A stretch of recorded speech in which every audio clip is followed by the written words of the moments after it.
किसी भी विकसित राज्य की पहचान केवल बड़ी परियोजनाओं से नहीं होती है, बल्कि हर घर तक पहुंचने वाली बुनियादी सुविधाओं से होती है। स्वच्छ पेयजल, सुरक्षित जलापूर्ति, बेहतर जल संचय व्यवस्था आज विकास की सबसे महत्वपूर्ण आवश्यकताओं में से एक है।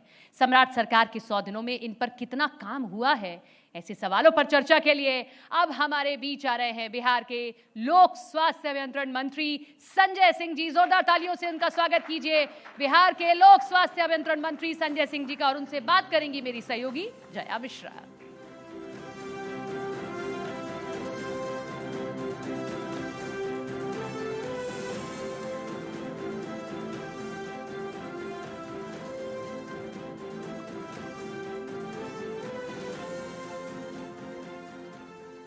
बहुत स्वागत है संजय सिंह जी आपका। न्यूज़ 18 सबसे पहला सवाल आपसे वही जो हम अपने बाकी मेहमानों से भी कर रहे हैं कि सम्राट सरकार के 100 दिन पूरे हो चुके हैं।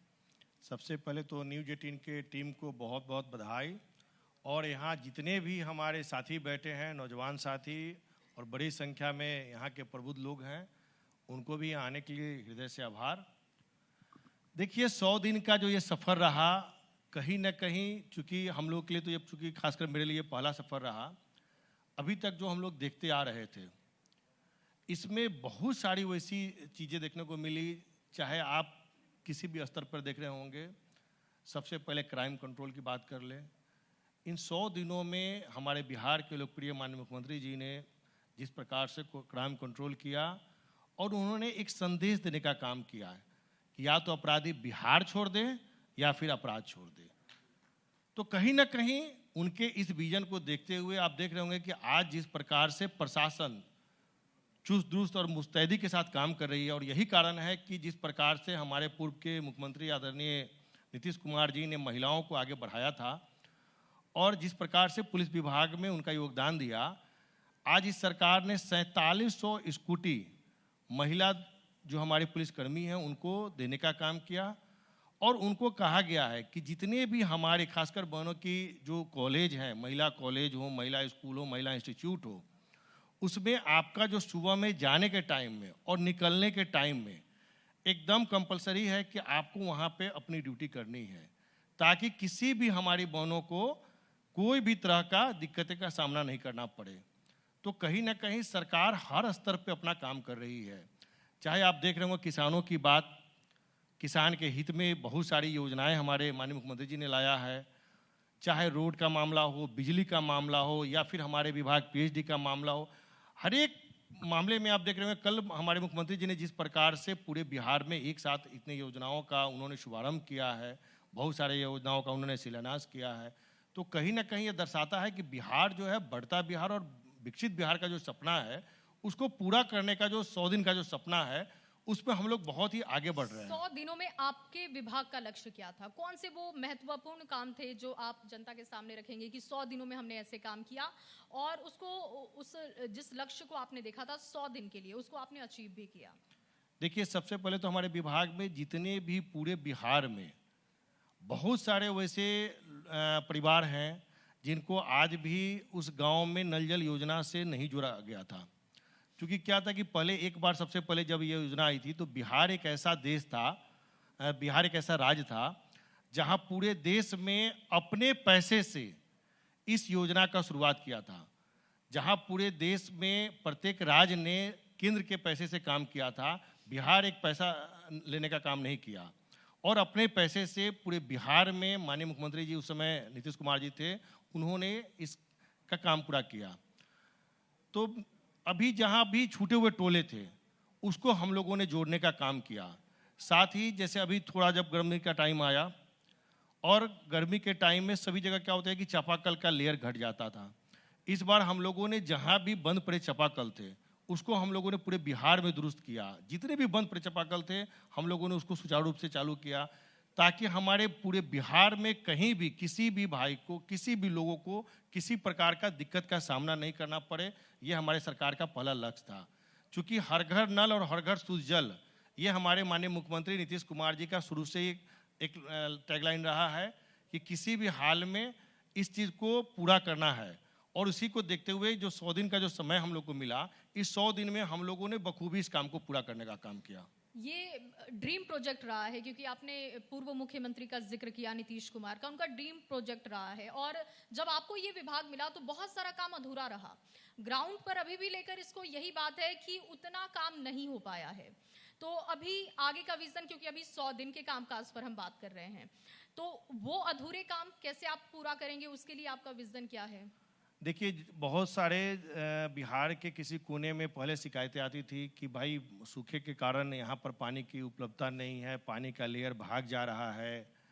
तो हम लोगों ने ऐसा तय किया कि कहीं भी, चाहे सुदूर देहात में बैठे हुए गांव में कहीं भी, अगर हमारा जो CGRC एक पोर्टल है, उस पोर्टल में हम लोगों ने क्या किया कि चाहे आप फ़ोन के माध्यम से हो, व्हाट्सएप के माध्यम से हो, या फिर आप वेबसाइट से हो, ईमेल के माध्यम से हो, जैसे भी हो, आप कंप्लेन करते हैं, उसके 48 घंटे के अंदर में हम लोग उस कार्य को पूरा करते हैं। बिहार एक ऐसा राज्य है जहां पर हमारा जो ये वेबसाइट है और हमारा जो ये CGRC पोर्टल है, इस पोर्टल के तहत आज बिहार में कहीं भी बैठे हुए लोगों को किसी ऑफिस का चक्कर नहीं काटना पड़ता है और तुरंत हम लोग उस पर कार्रवाई करते हैं। और जब से CGRC में हमारे पास कंप्लेन आने शुरू हुए, तो हम लोगों ने क्या किया कि पहले क्या था कि पहले यहाँ से सिर्फ ठेकेदार ही करते थे। उसके बाद हम लोगों ने क्या किया कि प्रत्येक प्रखंड वाइज जितने भी काम करने वाले लोग हैं, उन लोगों को हम लोगों ने एक टीम बना दिया, ताकि प्रखंड में और पंचायत में आम लोगों को दिक्कत का सामना नहीं करना पड़े, उनको किसी कार्यालय का चक्कर लगाना नहीं पड़े। इसके लिए हम लोगों ने वहाँ पे इसकी शुरुआत की। और आज मुझे लगता है कि जिस समय हम इस विभाग में मंत्री बने थे, CGRC पोर्टल में जहाँ पर शिकायतों की संख्या थी, वो बहुत आज के डेट में कम होती चली गई है।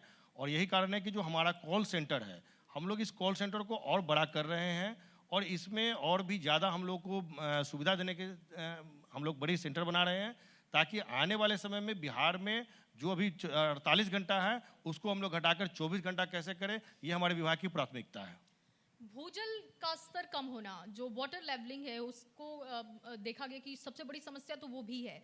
अब जब बाढ़ की स्थिति बनेगी तो वो एक अलग समस्या हो जाती है, गंदा पानी आना, सूखा अगर हो गया तो पीने का पानी नहीं मिल पाता है। एक बहुत बड़ा मिशन और आपका विभाग उसमें बहुत महत्वपूर्ण काम कर रहा है।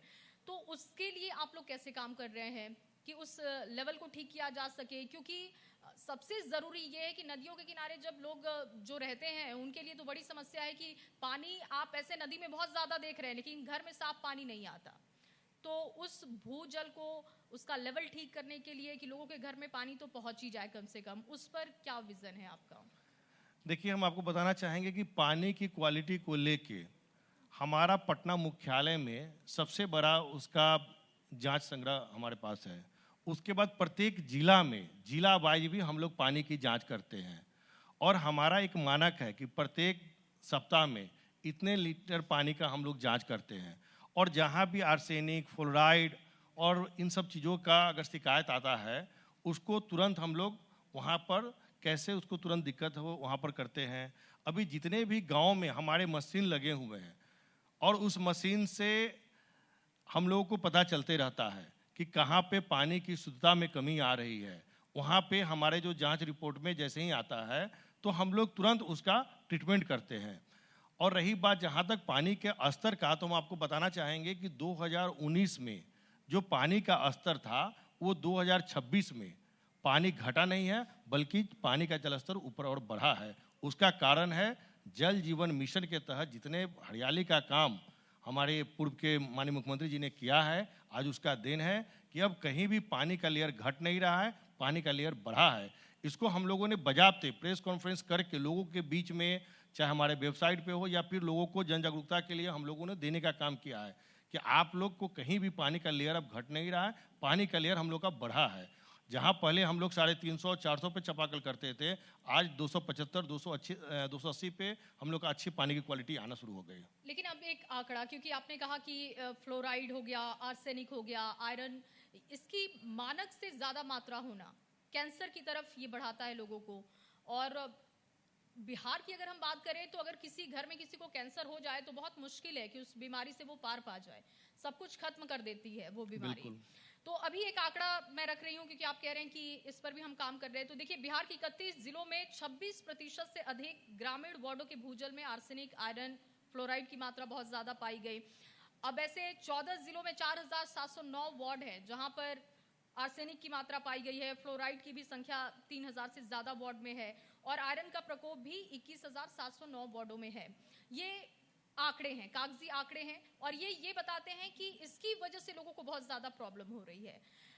एक और भी खबर आपने देखी होगी, और ये बहुत भावनाओं से जुड़ी हुई भी खबर रही, खासतौर पर मेरे लिए भी, कि माओ के दूध में यूरेनियम पाया गया। और जब इस पर रिसर्च हुआ तो कहा गया कि ये सिर्फ बिहार के लिए नहीं था, इसमें और भी राज्य थे।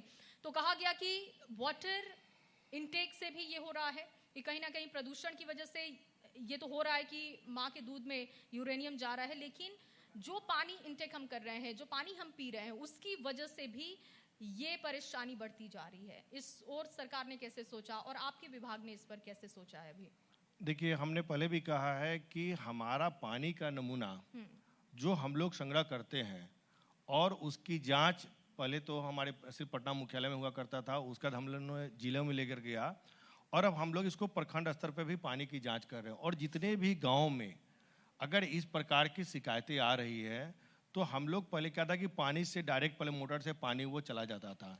अब जब से जहाँ जहाँ ये शिकायतें आ रही हैं, हम लोग पानी को प्यूरिफाई करके और उसके बाद सप्लाई दे रहे हैं। उसके लिए जहाँ भी इस प्रकार की शिकायतें आ रही हैं, जहाँ भी जांच में ऐसा रिपोर्ट आ रहा है, वहाँ पर हम लोग तुरंत कार्रवाई करके और इसको पूरा करते हैं, ताकि हमारा जो सपना है हर घर नल हर घर सुजल का, उसको हम लोग पूरा करने का काम करें।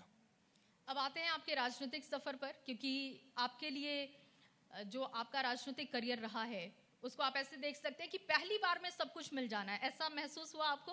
क्योंकि महुआ सीट को जीत लेना, उस समय जब चर्चा ये हो रही थी कि तेज प्रताप यादव वहां पर फाइट कर रहे हैं, या फिर तेजस्वी यादव के कैंडिडेट मुकेश रोशन, उन दोनों से आपकी फाइट कैसी रही ग्राउंड पर? क्योंकि चर्चा आपकी बहुत कम थी, बहुत ज्यादा फोकस आप पर था नहीं, जिसको लेकर आप शिकायत भी करते थे कि मीडिया शायद उस तरीके से नहीं दिखा रहा है मुझे।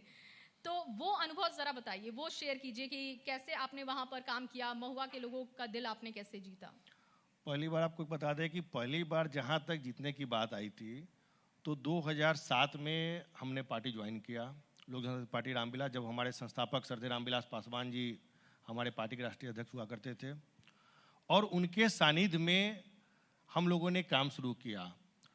और सरदेव रामविलास पासवान जी के साथ एक लंबा समय राजनीति में हमने दिया है, और कहीं ना कहीं हमारे सरदेव रामविलास पासवान जी, आप देख रहे होंगे कि हाजीपुर का नाम और रामविलास पासवान जी का नाम दोनों एक अभिप्राय बन गया था। चूंकि देश के किसी भी हिस्से में जैसे ही रामविलास पासवान जी का नाम लेंगे तो वहाँ पे हाजीपुर की चर्चा होती थी, और हाजीपुर की चर्चा अगर करते थे तो वहाँ पे सरदेव रामविलास पासवान जी की चर्चा होती थी। चूंकि उनके द्वारा जो विकास का किए गए कार्य थे हाजीपुर में, मुझे लगता है कि वो हाजीपुर के लिए जितनी भी योजना थी, चूँकि रोड, नाला, नली, गली ये तो सभी करते हैं, लेकिन उन्होंने हाजीपुर के लोगों को ऐसी ऐसी योजना देने की कल्पना की जिसकी कभी वैशाली जिला के लोगों ने कल्पना नहीं किया था। तो उनके साथ मुझे काम करने का अनुभव मिला। उनके काम करने के साथ ही अभी के जो हमारे राष्ट्रीय अध्यक्ष आदरणीय श्री चिराग पासवान जी हैं, उनके साथ भी 2014 से लगातार आज 12 वर्षों से हम लोगों को काम करने का अनुभव मिला। तो कहीं ना कहीं दोनों लोगों के साथ काम करने का अनुभव मिला था मुझे। 2020 में भी हम चुनाव लड़े थे महुआ से, और 2020 में जब हम चुनाव लड़े उस समय भी हमारी पार्टी लोक जनशक्ति पार्टी रामविलास अकेले चुनाव लड़ी थी, और हम लोग अकेले चुनाव लड़ने के बाद भी पूरी हिम्मत और ताकत से हम लोगों ने चुनाव लड़ा। उस समय न हम एनडीए में थे और न यूपीए में थे, हमारी पार्टी अकेले लड़ी थी। और सही पूछे तो उस समय हम महुआ से चुनाव की तैयारी भी नहीं किए थे।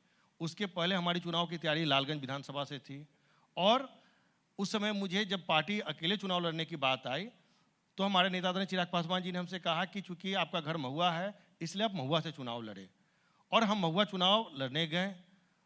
उस चुनाव में मुझे 26,000 वोट भी आया, चुनाव में हार गया, और जिनके विषय में आप बता रही हैं उनके साथ हमारी उस समय भी फाइट हुई। और इस चुनाव हारने के बाद भी लगातार हम उन लोग के बीच में बने रहे, और महुआ के जो हमारी देवतुल्य जनता थी उनके बीच में हमेशा रात दिन एक करके हम बने रहे, उनके सुख दुख के साथी रहे, उनके कोई भी कार्य होते थे। और वो आशीर्वाद आपको मिला भी। बिल्कुल। ये आखिरी सवाल है मेरा आपसे, अब उत्तर प्रदेश के लिए भी आप लोग काम करना शुरू कर चुके हैं, तो वो विजन जरा क्लियर कीजिए, कैसे पार्टी जा रही है? क्या आप सारी सीटों पर वहां पर चुनाव लड़ने की आप लोगों की तैयारी चल रही है?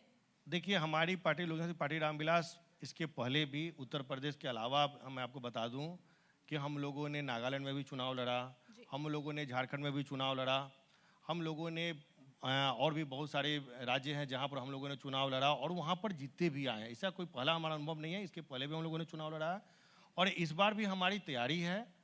और बाकी कितने सीटों पर लड़ेंगे, कितने वो सब आगे आप लोग क्लियर करेंगे। बहुत नहीं, वो हमारे राष्ट्रीय अध्यक्ष चिराग पासवान जी करेंगे, क्योंकि हम लोग क्या है कि पार्टी के संसदीय बोर्ड के अध्यक्ष जब से वो रहे हैं तब से हम लोग के पार्टी में एक है कि जो भी निर्णय है वो निर्णय लेते हैं। लेकिन तैयारी वहां पर हो रही है। बहुत बहुत शुभकामनाएं, अग्रिम शुभकामनाएं आप लोगों को वहां के लिए। बहुत बहुत धन्यवाद। और जोरदार तालियों के साथ धन्यवाद कीजिए संजय सिंह जी का। आपने बहुत ही बेबाकी से अपनी बातें रखी, शुक्रिया।